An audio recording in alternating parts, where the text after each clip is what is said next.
So the sensory cortex is expansive and very, very dedicated to sensory processing, and it works hand in glove with the motor cortex.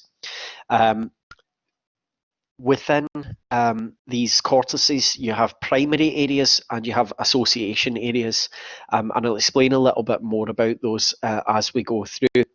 And the terminology here can be a little bit loose. And it's important that we think about primary areas, secondary areas, and association areas, because again it goes back to this core consideration of different areas working together as a network, and the same kind of processes being distributed. So within something like vision, you have a primary visual cortex, which is sometimes called V1, but it doesn't deal with every single aspect of visual perception.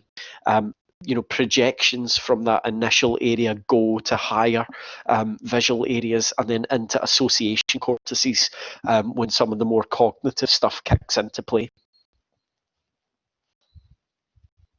So, the phrenologists, although they were wrong in terms of thinking about feeling the bumps on the head, try and illustrate or to try and understand where things like aggressiveness or attentiveness would come from.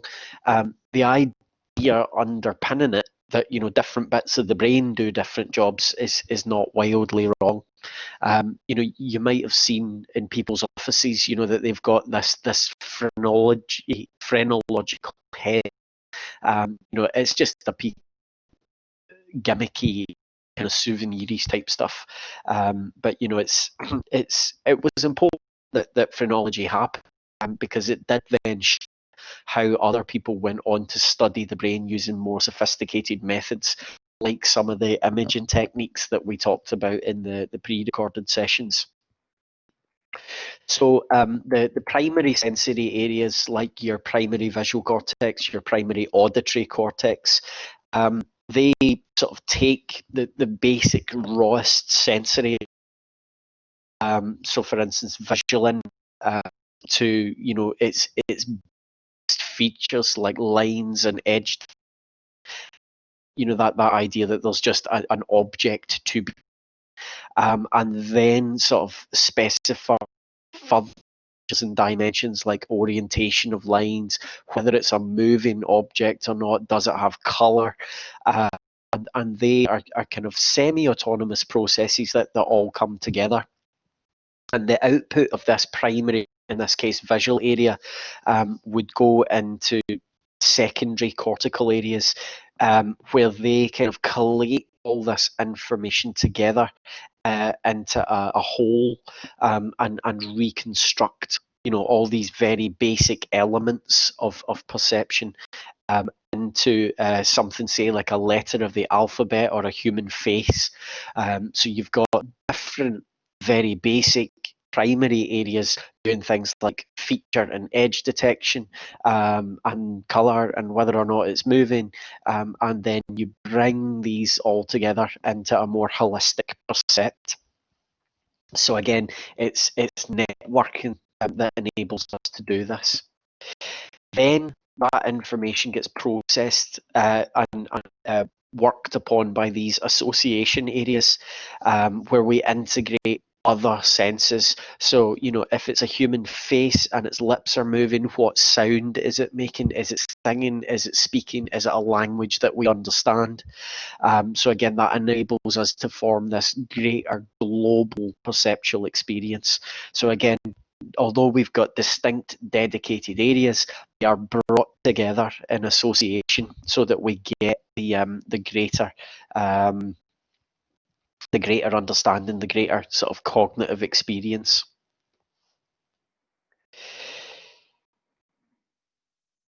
And we build up a greater level of meaning as this information starts to move. So we move from basic sensation to perception. And this is maybe something that does distinguish us a bit from other mammals. There's no question that other mammals sense It's whether or not they perceive. That's maybe a bit more of a challenging question.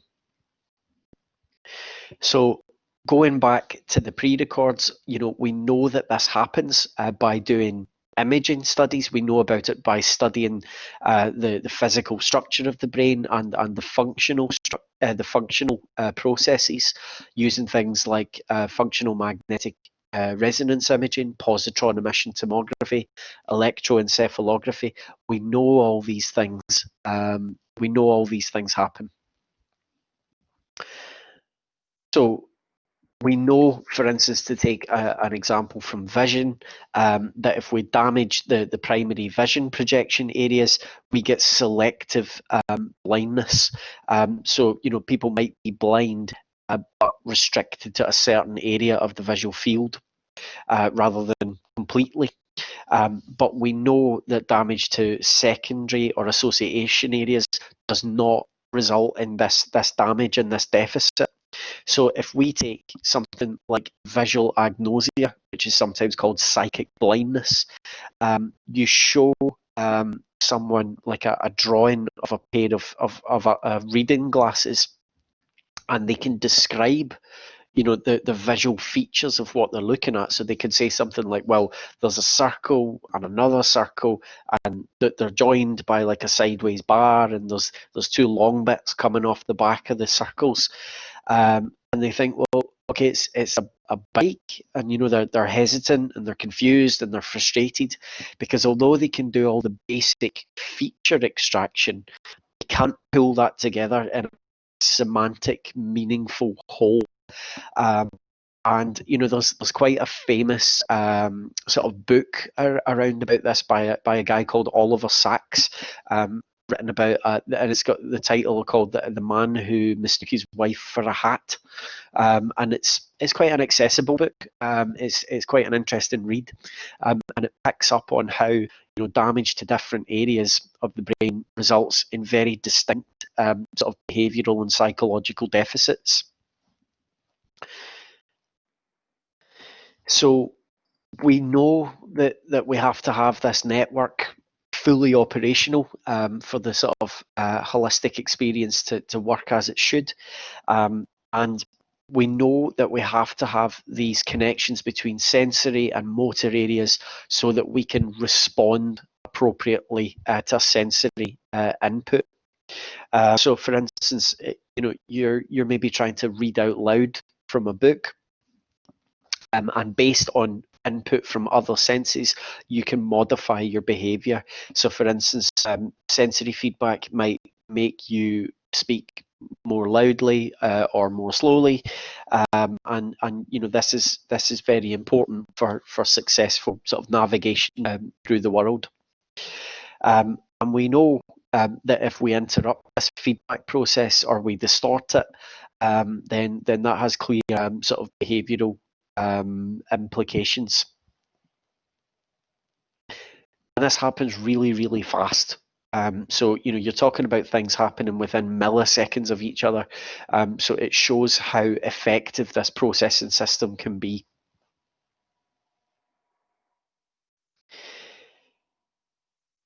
The association cortex receives your processed sensory information and formulates these plans for actions, and then that information goes back into the primary motor cortex to send out sort of information to your skeletal muscles or your smooth muscles for you to form an appropriate sort of action plan.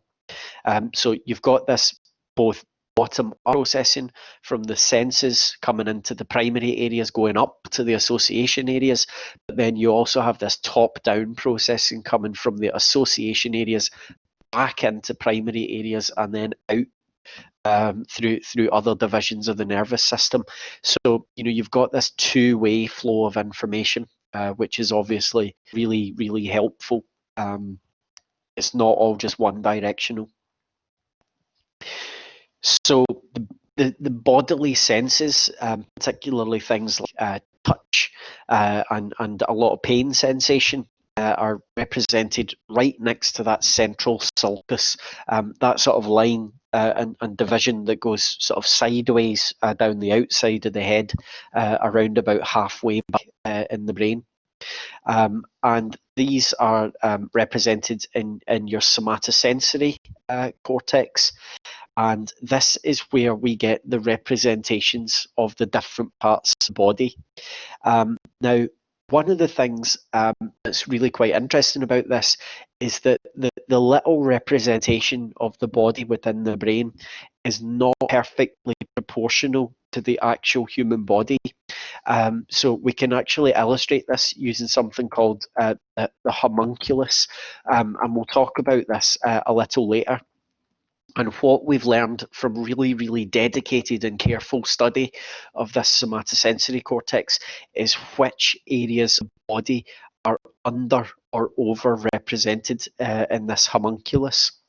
And what's important here is the functionality of the body part, and the bits that are more functional and the bits that are more functionally important have greater representations.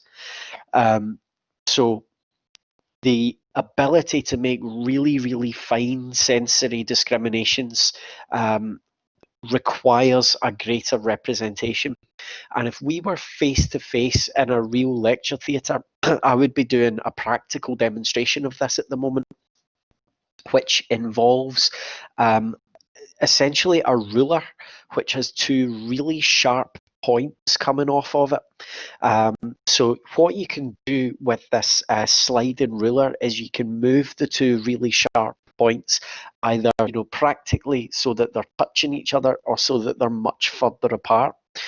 And what you can do is you can take a human participant and you can blindfold them so that they can't cheat, and then you slide the 2 points, the two jaggy points that come off this ruler, to say about 1 centimetre apart.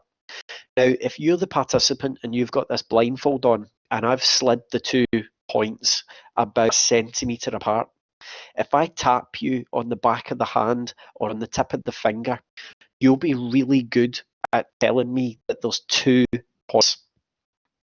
Whereas if I take the exact same spacing and I tap you somewhere like just above the elbow, just on the sort of outside of your upper arm, people really aren't as good at telling whether or not that's 1 point in them or 2 points touching them, because your sensation or your sensory ability isn't as well defined on that part of the body.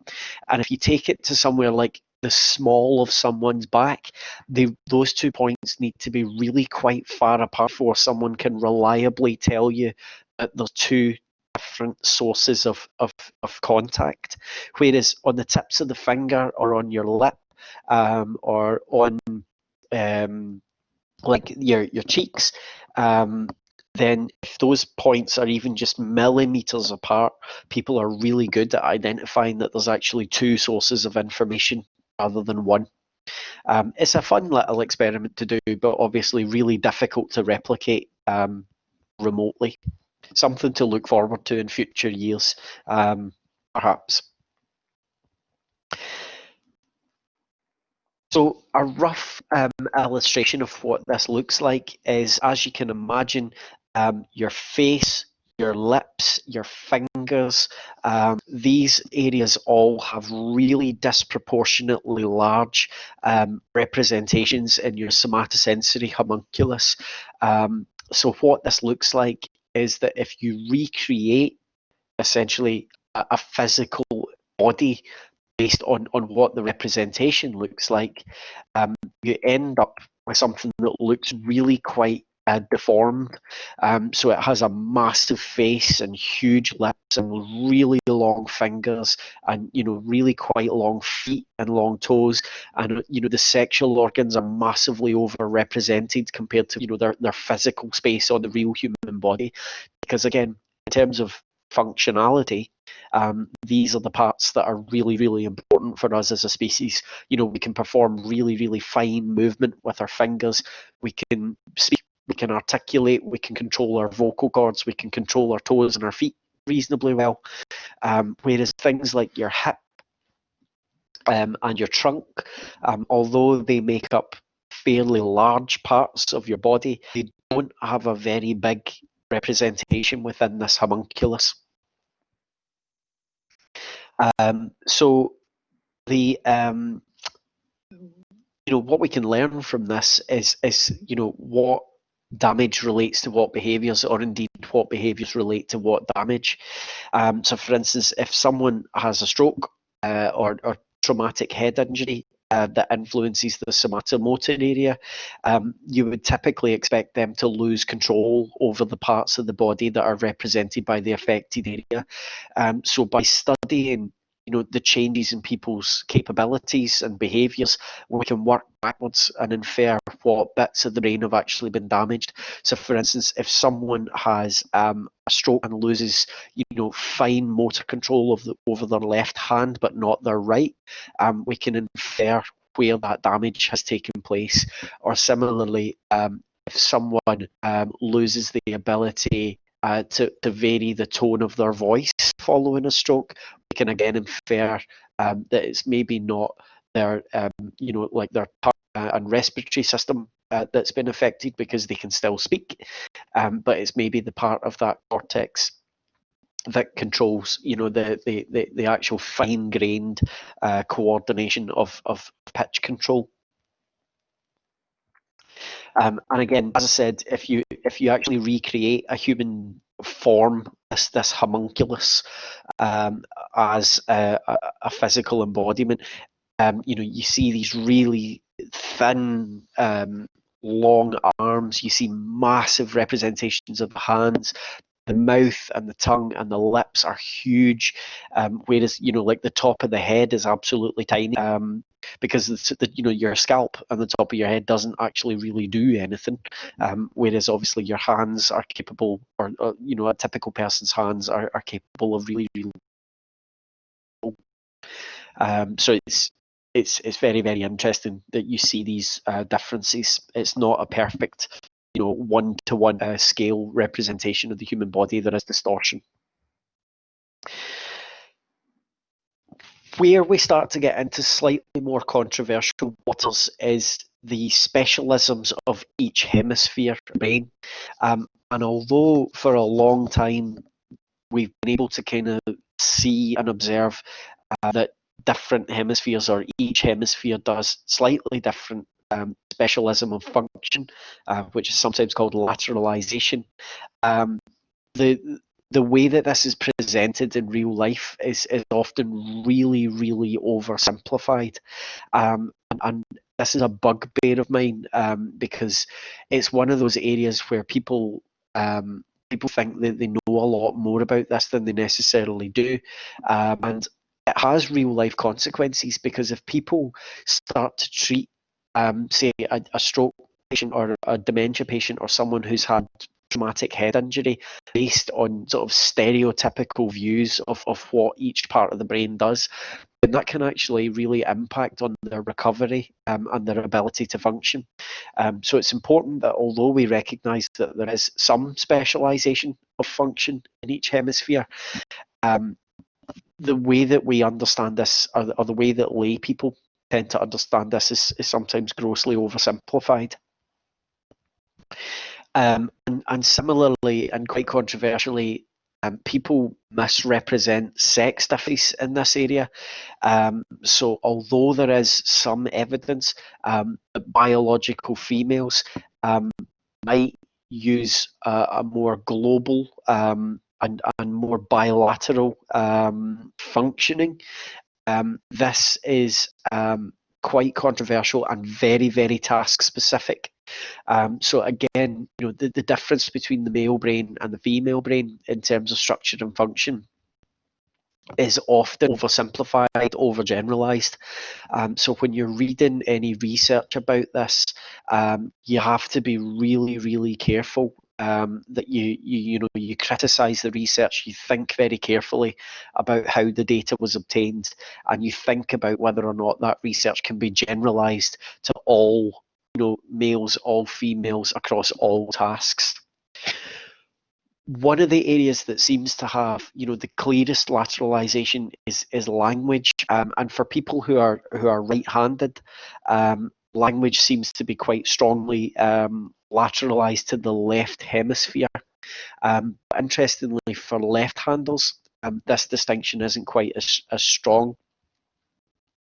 And some people have argued that the lateralization is just a way to kind of divvy up the work.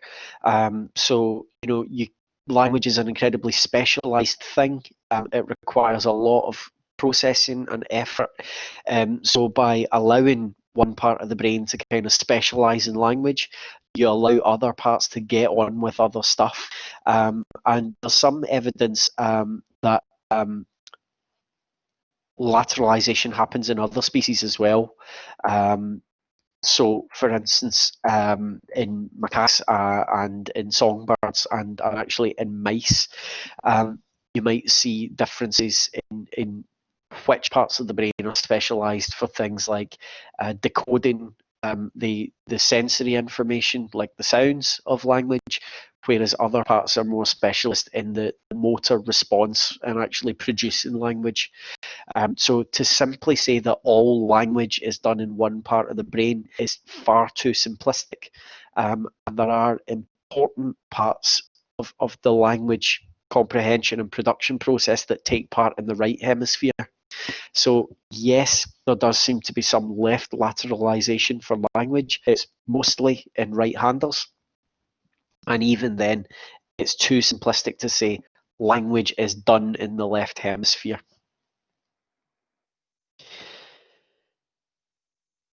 Again, a lot of this kind of classic work came from people like Paul Broca and Mark Dax, but we also have to take into account the contribution of people like Wernicke. So again, these are names that you'll hear about a lot if you choose to read about this topic.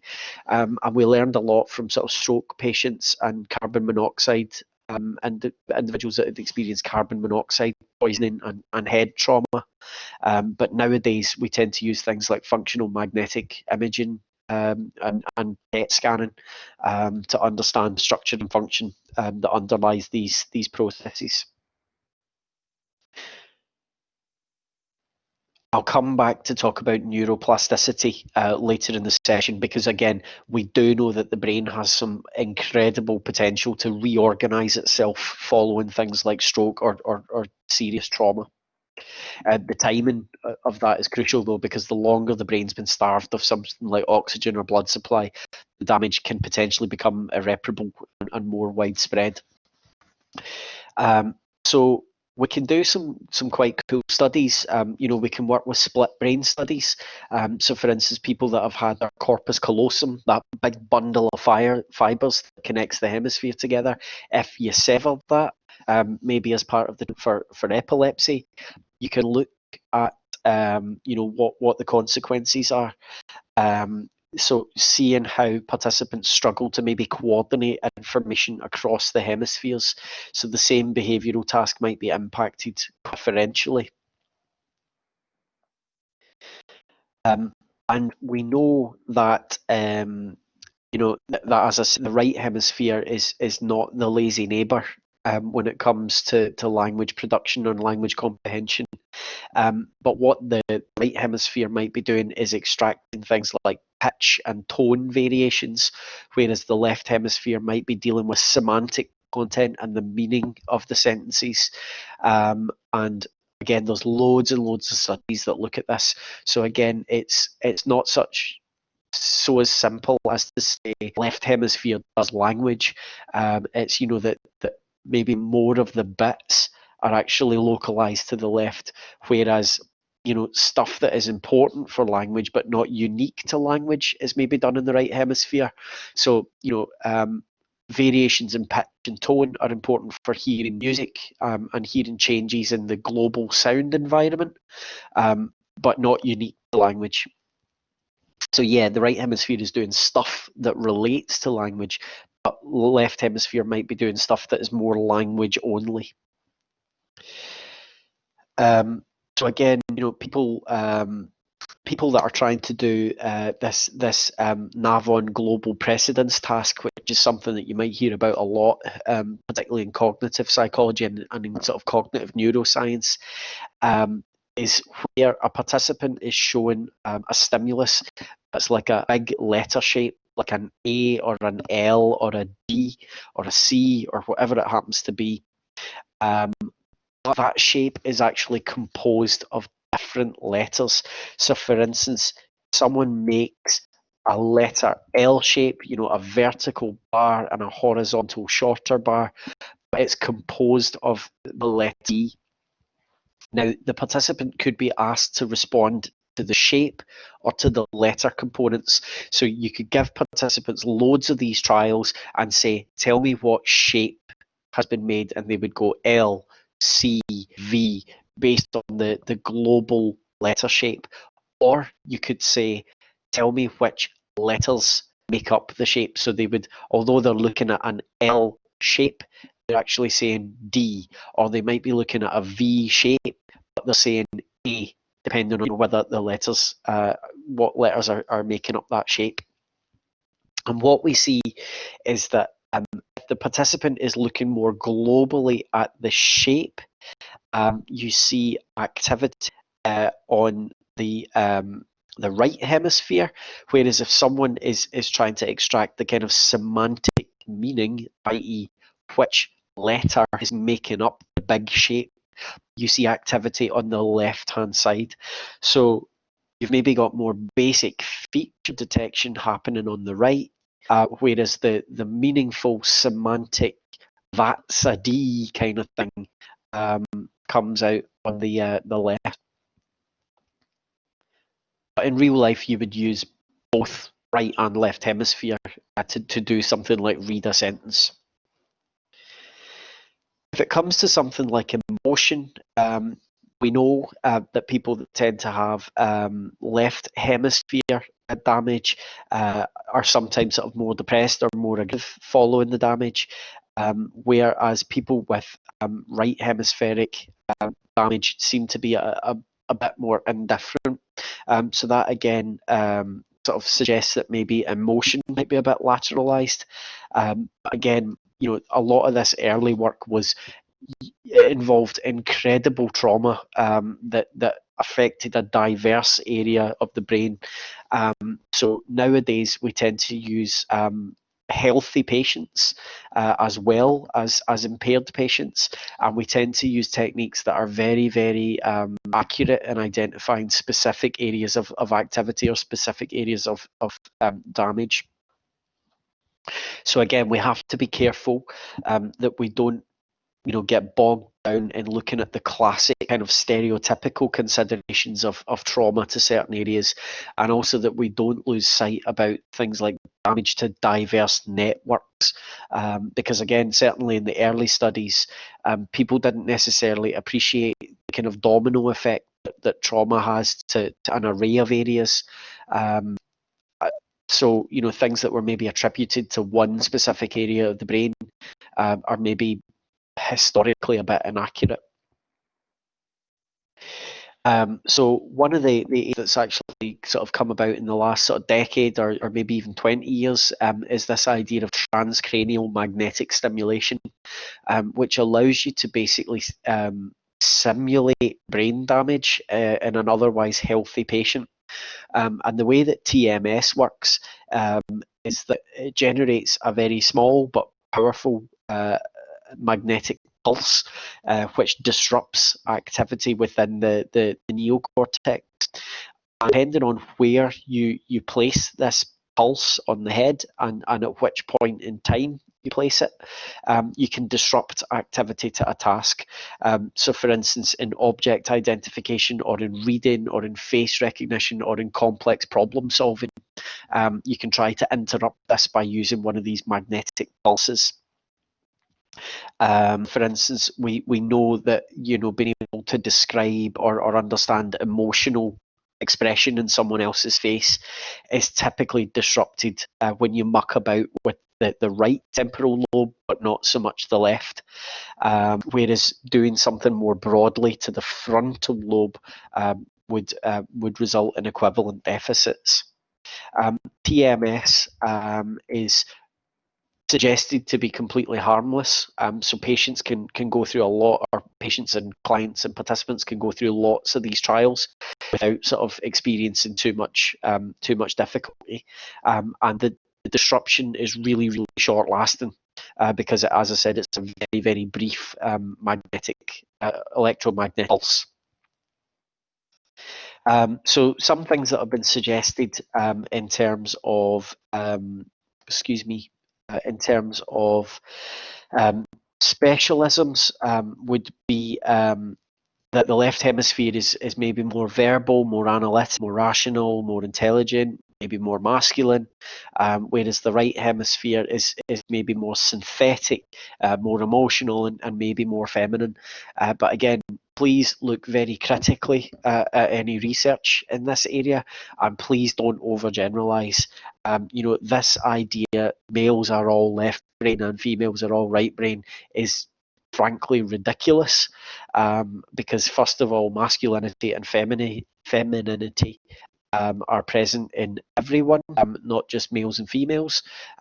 So there we go. That idea falls flat right from the kickoff.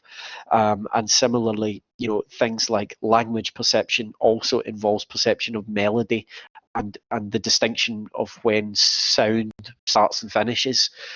So you always have to have the left and right hemispheres working together. So please don't go down this road of thinking that there is huge lateralization or that it's absolute. We're going to kind of move on and finish by talking about the frontal and prefrontal areas, because these are very, very well developed in human beings, and they make up about a third of that cerebral cortex. And it's argued that the stuff that goes on in these areas is what really, really makes us human and what separates us from our close cousins in the mammal kingdom. And that this is typically seen as the seat of consciousness, and generates our sort of conscious, high level psychological experience. And the prefrontal cortex is involved in your complex behaviours, so things like working memory, planning and executing complex sequences of action, and inhibiting responses that are inappropriate in a given situation. So, to go back into ancient history, you can talk about people like Phineas Gage. Phineas Gage was a railway worker. There was an explosive accident which drove a tamping iron up through his face, out through his head, and that obviously brought about significant brain damage, and destroyed a lot of Phineas Gage's prefrontal lobe. He wasn't killed, but what was noted was that he underwent some quite different and quite difficult changes. So becoming quite irresponsible, rude, bad-tempered, and sometimes unable to execute their own plans. A lot of this has been questioned, partly because Phineas Gage became really, really famous after his injury, and a lot of people have argued that a lot of what was attributed to brain damage through the tampon rod was actually just to do with him becoming a bit of a tool, because he became famous and got a lot of money and had adoring fans and followers. So we have to be very careful that we think about everything that was going on, not just the brain damage. And also, there was questions about whether Phineas Gage had sustained damage to other parts of the brain, either through the tampon rod incident, or through other circumstances. So long and the short of it is, if you're ever asked a question about structure and function of the brain, don't talk about Phineas Gage. It's ancient history. Talk much more about modern studies using intact subjects, and using sophisticated imaging techniques. So, if you've got a 2,000 word essay to write about structure and function of the brain, don't spend 500 words talking about Phineas Gage. Mention him in a sentence or two, and that's enough. A visual depiction of what happened to Phineas Gage is shown here, and as you can, understand, going through an experience like that would cause a lot of changes, both psychological as well as structural and functional. So, attributing everything that happened to Phineas Gage simply to damage to his frontal lobes is a gross oversimplification. Um, we know that the frontal lobe and frontal lobe structure and function is implicated in things like ADHD, memory disorder, also things like anhedonia in schizophrenia, where people lose the ability to express and perceive emotion. And we know that certain people would go so far as to argue that the concept of the self is entrenched within this prefrontal cortex.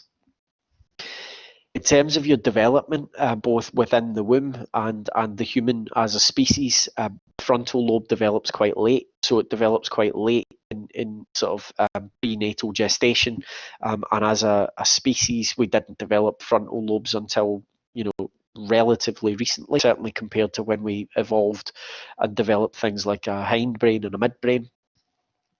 And also the myelination around the axons in the frontal lobe don't actually become complete until the child is alive and sort of functioning in other ways. So that's roughly where children develop the ability to conceive or of themselves. So for instance, if you do something like the mirror test, where you show a little kid their face in a mirror and allow them to become familiar with it. You take the mirror away and you make like a lipstick mark on their face, and then you bring the mirror back. Until a kid's maybe around about 16 to 18 months, they won't really care. They won't, like touch their face. They won't notice that there's anything going on there because they just see it as a baby. And if the kid can talk and you show them a mirror and you kind of go, "Who's that?" They often go, "It's a baby," or boy or girl or whatever. They don't start to say their own name, or they don't start to say me until they're a bit older, because they don't really have that self-concept related to this frontal lobe and prefrontal development. I actually meant to put in a picture of my own wee boy. I did that with him about 4 months ago. You could tell I was a bit bored during lockdown because he was kind of getting to that age. So for a little while, I'd been messing about using an eyeliner pencil. But yeah, it wasn't until he was a bit older that he started to pick up on that it was Eric and not just a baby.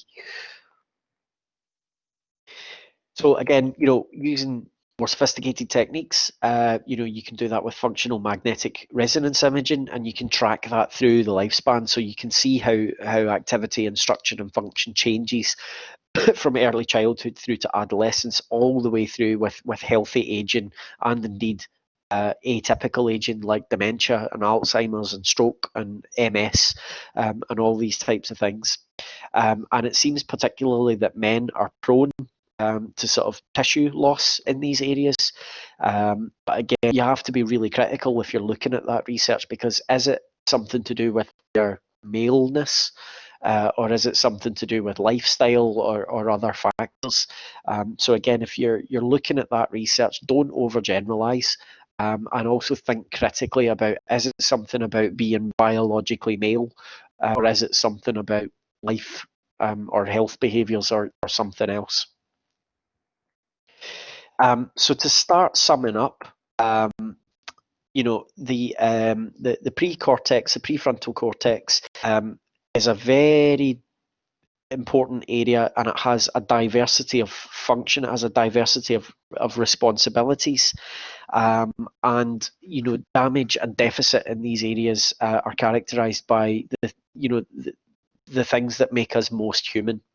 And this might be to do with things like attention and memory and individual differences. But in terms of things like personality, it's poorly understood, and there's still scope for lots and lots of work in this area. And Susan Greenfield sort of says, despite what we all know, it's not entirely possible yet to say exactly what the functions of the prefrontal lobes might be, but it's very hard to disentangle the complexity of what's actually going on, because the brain is such a rich network of structures and functions. So I'm going to stop there. The remainder of the slides are really text heavy, and you can work through those on your own. I want to use the last sort of 5 minutes to take some questions, and obviously to thank you for your engagement within this session. So going back to the question about neuroplasticity, the brain is very good at reorganizing itself. So for instance, phantom limb syndrome is something that's really interesting. So say for instance, if I get the lower part of my right arm amputated because I've been in a bad car crash, then over time, the cells and the parts of my brain that used to be responsible for representing that lower right arm will be taken over by other areas. So what happens then is stimulation to one of those other areas is perceived as my right arm, even although my right arm's not there anymore. So phantom limb syndrome shows that reorganization and that neuroplasticity really clearly. And we know that people are good at doing that after things like stroke as well. The brain is really good at reorganizing itself. And for many years, people thought that didn't happen all the way through the lifespan, but we've known for a while now that even substantially older adults are capable of doing that. Evo's asking about, do bilingual people use the same part of the brain for both languages? That's quite controversial. I do some bilingual research, so if you're really interested in bilingualism, pick that up with me separately, because the bilingual question or the multilingual question is quite a controversial one, because some people argue that you use different bits, some people argue that you use the same bits but differently. Some people argue that being bilingual is a help, some people argue that it's a hindrance. So yeah, the bilingual question is a really interesting one, but what we know is that the basics of bilingual perception, so hearing the speech and identifying the basic letter shapes, do use the same areas. It's a question about whether it's higher up or even in these association cortices that you start to see differences. The withdrawal reflex, going back to that, what is it that could happen? The hot pan thing. So one of the things that happens is the basic structure of the muscles. The muscles will actually contract and constrict just because of their basic shape. So although psychologically your brain is saying, let go of this hot, scalding hot pan handle, the actual muscles are physically constricting around it.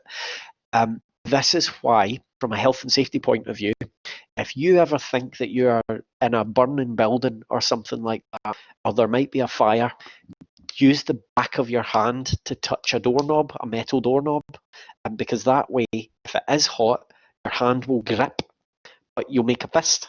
But you won't then be grabbing onto the doorknob. You'll pull away from it automatically. And it's the same for electrical apparatus. If you're worried about a piece of electrical apparatus, first of all, get someone qualified. Don't fiddle about with it, but use the back of your hand, because otherwise, hand muscles will contract and constrict. And if you're gripping something hot or electrical, that's a big problem, because it's hard to withdraw from it. Are the areas in the receptotopic representations that are largely related to where there are greater nerve endings in the body? Yes. So there is quite a tight link in between the proliferation of nerves, types of nerve endings. So for instance, ones in the small of your back are typically good at responding to things like pressure, which is why backache's such a big deal and why posture can impact pain in your back really clearly. Whereas the ones in the finger are there's ever so slightly different types of nerve endings there, and the density of packing is important. So yeah, there's a representation between the density and the types of receptors, sensory receptors, and the representations. So yeah, in the small of your back, they're quite far spaced out, and they're typically to do with pressure. Whereas in your fingers, they can react much better to different types of stimulation. And there's a difference in the density of the receptors.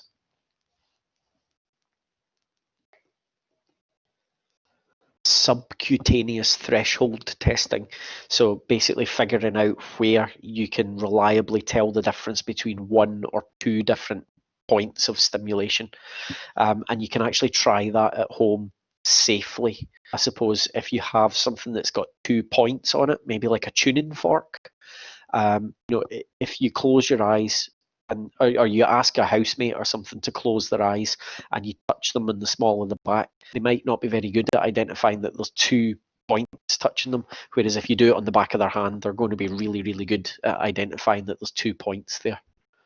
Obviously, don't poke them with anything or use anything sharp.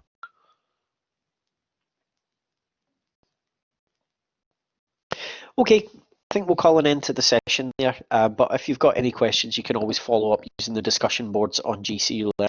All the best for the remainder of the module, and I'll speak to you soon.